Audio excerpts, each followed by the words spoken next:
चांदपुर गांव का निवासी रामलाल के काम से आने के बाद हर रात चुड़ैल उसके पैर दबाकर उसकी थकान दूर करती थी और अब हर दिन रामलाल के लिए सुबह शाम और रात का भोजन बनाया करती थी। इस प्रकार कुछ दिन बीत गए।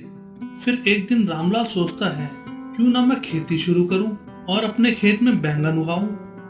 एक सुबह जब रामलाल जागा तो देखा उसके लिए स्वादिष्ट नाश्ता मेज पर रखा था। यह देखकर रामलाल बहुत खुश हुआ। अरे वाह, क्या बात है। आजकल बिना मेहनत करे मेरे सारे काम हो जाते हैं। जो कोई भी मेरी मदद करता है उसका बहुत बहुत शुक्रिया। यह सुनकर चुड़ैल बहुत खुश होती है। यह सोचकर रामलाल बाजार जाकर बैंगन के कुछ बीज लाता है और घर लौटने के बाद वह उस बीज को एक जगह रखकर सोने चला जाता है। चुड़ैल यह देखकर कहती है, जब तक मेरे मालिक सो रहे हैं, क्यों ना खेत में बीज बोकर उन्हें अच्छे से पानी दे देती हूँ।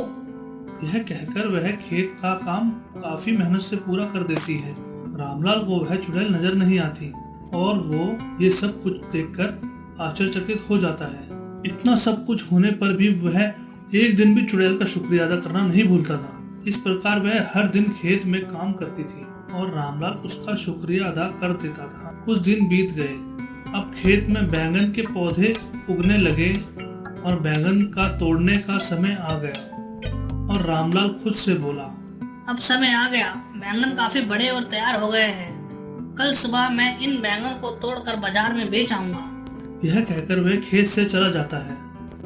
चुड़ैल यह सुनकर उस रात पूरे बैंगन की फसल को तोड़कर एक तरफ डाल देती है।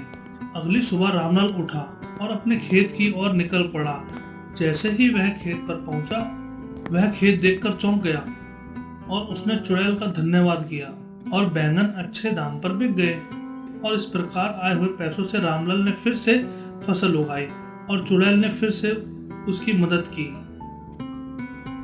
और रामलाल ने उसका शुक्रिया अदा किया। इस प्रकार उसके ऐसे ही दिन कटते गए। देखते देखते रामलाल काफी अमीर हो गया।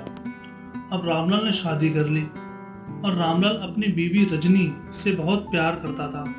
उससे एक छोटा सा भी काम नहीं करवाता था। उसे वह रानी के जैसे रखता था।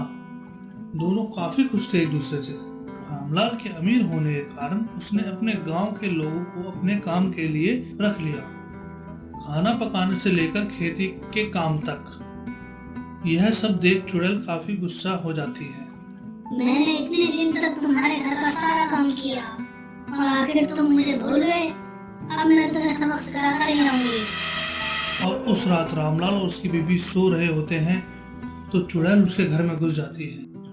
आगे की वीडियो पार्ट 3 में देखें।